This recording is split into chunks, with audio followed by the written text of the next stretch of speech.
Hello, and thank you for tuning into this week's Mayor's Update. As always, we have a lot of important information to share with you here this week, so please feel free to share this video with your friends, family, relatives, and anyone else you think might find this information helpful over the course of the coming week. We're back to our regular content-wise Mayor's Update, so it's not as jam-packed as last week's. However, all the information is still there, so please do pay attention. And if there's anything that comes up that you have questions on, you can always feel free to give my office a call and we'll clarify all that information for you. I had the pleasure this past week of meeting with both representatives from Unitil and National Grid. Under state regulations, both of those companies are currently going out for their rate cases, is what they're called, but basically looking at what their rates will be for a certain period of time. And those are all dictated by state regulations. So for Unitil, for natural gas, they have to go out every 5 years and readjust their rates. We are expecting an increase based on what they are telling us here. They've only let the city know as a courtesy so that we can let all of you know where to find that information. However, they did let us know they are expecting an increase because the last time that they did this rate study that they're required to do every 5 years was actually back in 2019, before COVID, before anything happened with the oil prices and everything else that's happened since the pandemic. So we are expecting an increase there. They have given us some information that they'd like us to share with the public that will be available on the city's website and on the city's social media platforms as well, and we will share that out as best as we can with different community outreach organizations so that you can have that information available to you. Additionally, National Grid every 6 months is required to go out and readjust their rates. This is different from the city's municipal aggregation rate. So you are able to join in and out of the city's municipal aggregation rates anytime you want without a penalty and go to a different supplier. Just know that sometimes when you leave that supplier or go into that supplier, there may be other fees associated with that aren't associated with the city's account. Gardner's rate is set to drop significantly from what it currently is around November 1st. I believe it'll be around 13 cents, but we'll get the actual numbers for you in the next update when that gets a little closer. However, I just wanted to make sure that residents are aware that both of those utilities are currently outgoing and studying their rates. National Grid in particular, because they're actually going through a full capital improvement project with all of their electrical infrastructure to modernize their grid. One of the issues that National Grid has seen lately is that there's been such a balloon increase of solar panel production in the area, with people putting solar on their houses, businesses doing solar canopy parking lots, different things like that, that they're looking at ways to increase their grid capacity so that they can actually connect those solar panels. National Grid had an issue where a lot of the substations that electricity is processed at were already built out to the point that they couldn't actually connect those solar panels, so thus the electricity couldn't go anywhere. Now they're looking to fix that over the course of the next 3 years. This is actually a $3 billion project that National Grid will be doing over the course of the next 3 to 5 years to help make sure that people are able to modernize their homes and be as energy efficient as possible, be it through solar panels, heat pumps, different other energy efficiency things, electric car chargers, electric cars themselves, things like that. So we are in constant contact with National Grid to see how that will impact our residents here and what parts of Gardner's electrical infrastructure are part of that complete capital improvement master plan that they have. Once we get all of that information, we'll be sure to share that with you and all of the members of the public as possible. The Gardner Museum this past week held the beginning of their fall speaker series with a presentation on the Burling family and the businesses that they opened here in Gardner back in the day. I want to thank Mary and Noel and the entire leadership team over at the Gardner Museum for really kicking off that fall speaker series in such a great way, really honoring a former Gardner business family and really telling the stories of Gardner's past through the speaker series that we have here. It was a very interesting event and great to see so many people at that. Later on that same evening, the Veterans Administration, the VA hospital of Central and Western Mass, held a celebration event over at the Gardner Cinemas celebrating 50 years of serving women patients at the VA hospitals.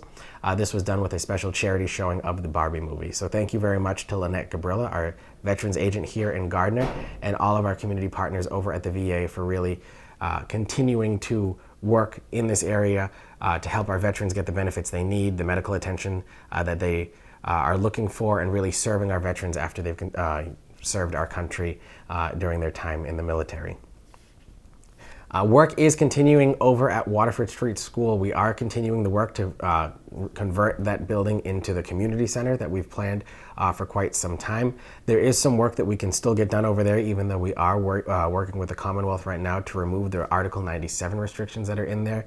This includes energy efficiency upgrades with conversions to LED lights, motion sensor lights, different other electrical upgrades there that benefit the city as a whole, whether the building's rented or not. So we can begin to start doing a lot of that work, which actually benefits the city when we go out to lease that property. It's no longer a school building for a reason. There were issues with the building, and those issues do need to be addressed. In this way, it's almost like we're investing the money up front. That way, it's more marketable of a property when we go out to bid to lease the areas of the building that can be utilized for those nonprofit services. The other thing we could have done was hope that those nonprofits would improve the building themselves through a leaseholder improvement, but since we can't lease that, the city's been the one who's investing the money in making the property suitable for use up front. That way we can get that ball rolling and have that community center open by sometime next year. I'm really looking forward to that. I think it's going to be a really great gem for us here in the community and something that I think is really going to benefit a lot of people here, and not just Gardner, but the greater Gardner area. So thank you to everyone who's been involved in that project and getting that off the ground and up and running. The North Central Massachusetts Chamber of Commerce and North Central Massachusetts Development Corporation held their quarterly Good Morning North Central breakfast this past week in the city of Gardner at the Colonial Hotel. I had the pleasure of being on a panel of speakers at that event. Once a year, the mayors of Gardner, Fitchburg, and Leominster get together for this event and talk about the different things going on in each of our respective cities. And again, that took place this past Friday at the Colonial Hotel with different members of the chamber organization that was there. We could answer questions on what's happening in the city, how we've compared notes with each other, different things like that. So I want to thank Mayor Di Natale and Mayor Mazzarella for their partnerships that we've done in all of our regional collaborations, and look forward to seeing how we can continue to grow as a North Central Mass region to benefit the area as a whole, not just our respective cities as a silo, but really as a full picture of the area. The Care Central VNA annual Executive Leadership Breakfast is set to take place on September 14th in the morning at Great Wolf Lodge. The Care Central VNA, formerly known as the GVNA, here in Gardner up on Purley Lane, has done a lot of work in the area in helping people who are in need, helping people who are looking for adult day services, helping visit those who are too sick and homebound. There's a lot that the people who work for that organization have made an impact in so many ways here in the city, and I can't thank them enough for the work that they've continued to do and for the milestones that they continue to celebrate. So thank you very much to Care Central Visiting Nurses Association for the work that you continue to do here in Gardner and across our region, and look forward to that event that's happening next week to celebrate your accomplishments in the area. While we're speaking on accomplishments and highlights, the GGARC, the ARC, Incorporated is celebrating their 75th anniversary at Williams this coming Wednesday evening at 5:30 p.m., September 13th. So congratulations and thank you for the work that you do as well through your nonprofit work here in the city of Gardner. Our annual Hispanic Heritage Celebration evening with the Mariachi Band is set to take place this coming Thursday, September 14th at 5:30 p.m. on the front steps of Gardner City Hall. This was a great event that we had last year. If you've never seen mariachis perform on the front steps of City Hall, it's quite a fun time. I want to thank everyone who's been involved in putting this together. This is our third annual Hispanic Heritage Night that we've had here nationally by a proclamation signed by President Ronald Reagan back in the 1980s. Hispanic Heritage Month runs from September 15th to October 15th here in the United States. So we celebrate that here in Gardner.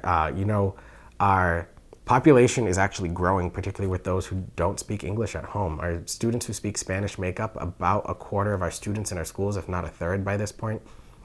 Just speaking to the kindergarten teachers this past week, because we had our first week of school with our students this past week. Just in our kindergarten class alone, at home, students speak English, Spanish, Arabic, and I believe 4 other languages that I can't recall off the top of my head. Twi, which is a language dialect from the country of Ghana, Haitian Creole, and several other ones, and that's just in that one classroom. Now you look at what's happening as a city as a whole as we continue to grow.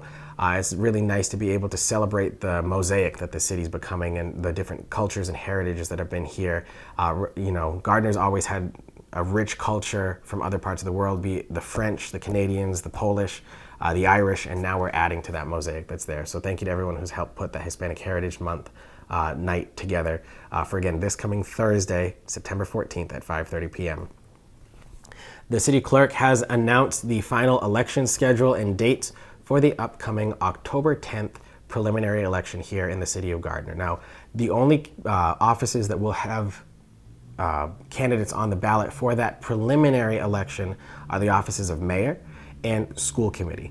The city charter under section 20 of the city charter states that whenever there is double the number of candidates, then there are seats available. So for instance, there's only one mayor, double one is two. So if there's ever more than two candidates for mayor, or the number of school committee seats that are open right now are 3, double 3 is 6. So if there's ever more than 6 candidates for school committee, we have to have a preliminary election to narrow that down so that we have no more than double the number of seats running for office. That is something that has happened a couple times here in the city's history. It's not too often that we have that, but we do have that situation here. So that'll narrow it down from 3 mayoral candidates to 2 and 7 school committee candidates to 6. Again, that election will take place on Tuesday, October 10th, and as required by the Votes Act that was signed into law by Governor Baker under the Acts of 2022, Gardner is legally required to offer mail-in balloting for that election as well. Any questions on that, you can contact the city clerk's office for further information on how to be able to vote in that election, and we'll have more information on the polling locations in these later updates as we move forward as well. They're all the same, with Ward 1 at the Elks, Ward 2 at the library, Ward 3 here at City Hall and Perry Auditorium, Ward 4 at the police station, and Ward 5 at the Polish American Citizens Club. There is a dedicated webpage now on the city's website with information about the upcoming ballot question for the November 7th election regarding potential changes to the city charter. We've done a special edition mayor's update video on those changes, and there's also a written version explaining what those changes are, what the ballot question means, and all of that information can be found on the city's website, www.gardner-ma.gov, if you click on the Transparency tab of City Hall's page on the website. If you have any questions or you have a hard time finding that link, let us know and we will get that information to you. We want to make sure as many people feel informed when they go to the ballot box so that they know exactly what it is that they're voting on that day. And lastly, because we're 2 weeks away, we want to remind people that there will be the City Centennial Celebration Parade on Sunday, September 17th, beginning at 1 p.m. The parade will begin at the Elm Street Rotary, up at the Uptown Rotary at the intersection of Elm, Pearl, Green, Woodland, and Central. Go down Central Street to the downtown square. From the square, it'll go down Parker Street and then end at the intersection of Waterford Street and Parker Street. It's about 1.5 miles in distance in total. More information on that will be given in a lot more detail in next week's mayor's update. So make sure you keep an eye out for that. That's very important for us to be able to plan ahead, because there's going to be a lot of different traffic detours as a result of this parade. There's several streets that will be closed to through traffic. Some streets will be closed completely to all traffic. There'll be no parking on certain streets beginning at 7 a.m. that Sunday. So there's a lot that we have to take into account here. So we'll get as much information out to you as we can, every single way we can. However, that concludes this week's Mayor's Update. As always, if you have any questions on anything at all, please feel free to contact my office at any time and get your information directly from the source rather than from Facebook posts that might not have the most accurate information attached to it. So I'm looking forward to seeing you all at the several different events that we have coming up soon. And again, keep an eye out next week. We'll have a lot more information regarding the parade for you to be able to plan ahead for. Thank you very much and have a great day.